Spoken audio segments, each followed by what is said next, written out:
One thing about the farm economy in the United States is things never stay the same. This year, farmers are facing lower grain prices, and that's presenting challenges they have not faced in several years.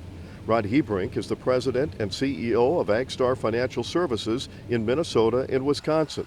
He says even though there are lower prices, farmers are feeling fairly optimistic. The nice part of it is they just came off a wonderful season and a wonderful harvest, and so they're optimistic. Last March when we talked to them, there was a lot of pessimism around the country, but as you come off what are outstanding yields, best in the country for Minnesota, there's a lot of optimism out there. Hebrink says the grain industry is facing challenges this year, but the livestock outlook has been better.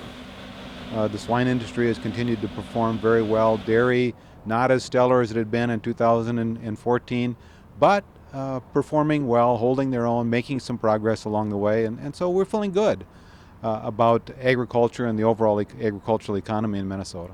The Farm Credit president says they do have concerns about the changing price landscape and its impact on young farmers. The last half a dozen years with a strong, really strong grain economy brought a lot of young farmers in.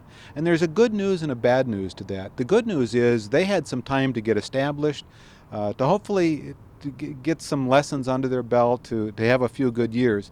The bad news is they haven't experienced a downturn, and there are lessons in that. One thing is certain, farming is not easy. Those who live in town know from month to month and year to year what their paycheck will be. That's not the way it is on a farm. Low prices, disease, and crop failures are all a part of living and working on a farm. On the flip side, farmers you talk to say, I wouldn't change it for anything. They love what they do, they love working with the land, they love working with livestock. It's part of the American spirit, and it's something that's here to stay. This is Lynn Ketelsen reporting.